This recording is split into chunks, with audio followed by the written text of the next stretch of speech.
Christian practices and celebration of Christ. The satanic cabal has distorted and corrupted the true celebration of Christmas, tying satanic figures suggestive of child predation to the North Pole. As we grow up and find out Santa is a lie, we never give the North Pole another thought. It is the location of our first disillusion, our first painful truth.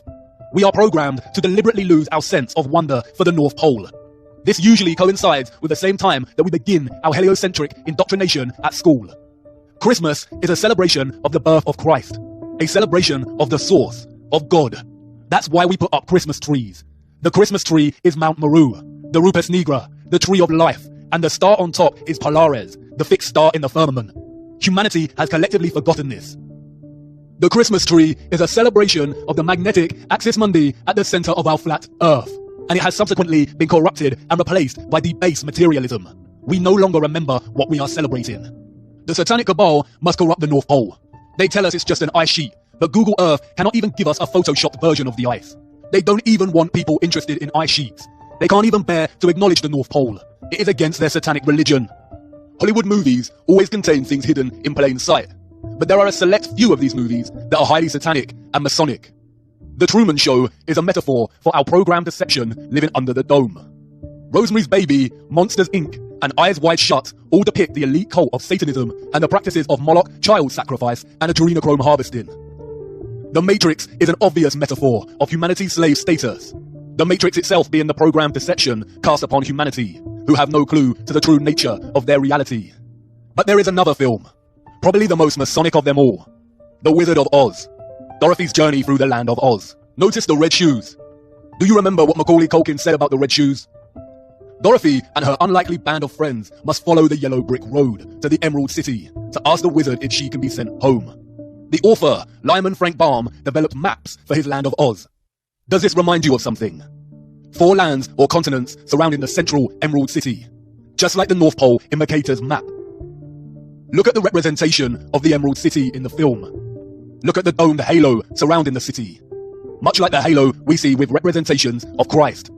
But does it remind you of something? Look closer. Columns, basalt columns. The magnetic tree of life at the center, also cut down in our history. The Emerald City. What else emits an emerald green glow? The Aurora Borealis, the Northern Lights. Look at the yellow brick road in the film. A swirl to the center, a whirlpool of sorts. Somewhere over the rainbow again. The Bifrost Bridge from Norse mythology. A path between heaven and earth, between Midgard and Asgard. Bifrost means the swaying road to heaven. In Islam, it is called Al-Sirah, the narrow bridge people must pass in order to enter paradise. Look at the ancient Siam city in Thailand. This is supposed to be a recreation of Sumeru Mountain. Look at the bridge you have to cross on your journey. And what about the whirlpool at the center?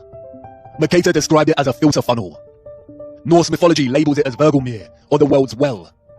Could there really be a whirlpool opening in the center of Earth, caused by the magnetic tree of life, in which the oceans flow down into?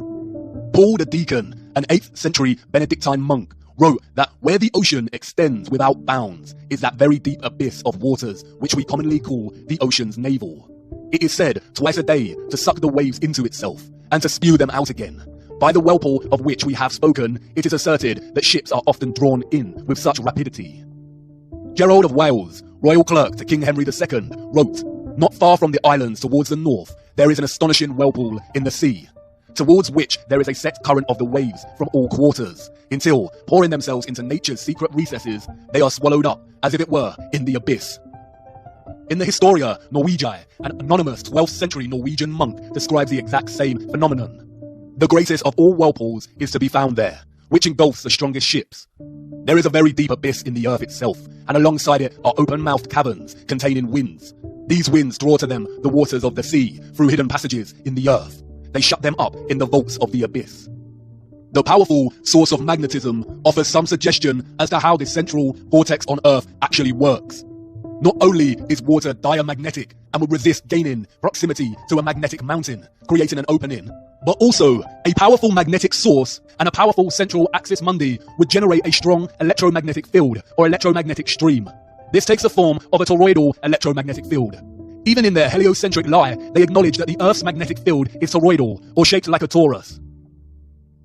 The name Mercator or Mercator produces the 7-letter anagram creator or creator, Tor, toroidal or Taurus. The source of the toroidal magnetic field lies at the center, or the bullseye, the bull, the Taurus. Do you see how they have corrupted the Taurus by making it synonymous with the horned animal? The toroidal electromagnetic field is a stream of all vibration, frequency, and energy on our flat plane. A constant dance of the above and the below, with our earthly plane in the center. The toroidal field draws the oceans in at the central axis mundi vortex. As the water is drawn into the center of the earth, it keeps going, and is most likely drawn out again at the perimeters of Antarctica. Hence, that is why there is so much ice. It freezes because there is not much sunlight at the outer perimeters of flat Earth. The ice has always melted at a constant rate, and this has been used recently to fuel the climate change hoax by the Satanic Cabal. This central vortex at the North Pole would also suggest the possible existence of the biblical Great Deep, and offer some clues to the existence of water above the firmament, all of which are outside of our perception's grasp and have been hidden from us. As absurd as this constant recycling of water sounds, the same process is happening right now inside of your body and never stops. Blood is pumped from the body into the right atrium, and then is drawn up into the more central right valve to the lungs, which oxygenates the blood and pumps it into the left atrium at the heart's periphery, which is then drawn up into the central left valve back into the body. Speaking of the stars in the firmament, Enoch said that we shall err and take them to be gods. All planets in the fake solar system are named after false gods, such as Mars, Saturn, and Mercury. All of them apart from Earth. Earth is an interesting word, one of its kind. It is an anagram of heart. Look at the electromagnetic field of the human heart. It is a toroid. Look at the apple. It is the same shape as the toroid. What fruit did Satan tempt Eve with in the garden, the center of the earth? Hidden in plain sight, as above, so below, the microcosm and the macrocosm. What lies inside of Earth at this central vortex? Who knows? But it could explain the phenomena of the auroras at the poles. Perhaps the mysterious green light is atmospheric light coming from inner Earth, or the light emitted at the junction between realms. The word aurora borealis is very similar to the word Ouroboros, the serpent eating its own tail. A satanic symbol we see used over and over again. Many have speculated that the Ouroboros symbolizes the ice ring at Antarctica. Oro comes from the ancient Greek meaning for tail, and Boros comes from the ancient Greek meaning for swallow. Boros is also very similar linguistically to Boreas, god of the north wind. The Ouroboros is also present in the Norse cosmology. Circling the center, the Bible referred to it as Leviathan, a creature with no mate, its tail placed inside of its mouth. It signifies how the North Pole and the Antarctic ice ring meet in the continual, infinite recycling of the oceans, caused by the flow of energy from a toroidal electromagnetic field. It also symbolizes the continual dance between good and evil, the good being the Arctic North Pole and the evil being Antarctica. The ant prefix of Antarctica is precisely the same prefix used to signify opposition and being against. The Arctic is Christ, and Antarctica is the Antichrist. So many of the satanic elite are obsessed with Antarctica. In the mythologies, it is only the pure of heart that can enter the North Pole Center, Hyperborea, the Emerald City, the Garden of Eden. And we see this motif play out over and over again in their satanic mocking of our ignorance, while they continually lead us further and further away from knowing the truth, keeping us rooted to giving our energy to their satanic matrix. The recent BFG movie shows the characters jumping into another realm at a center with a giant tree.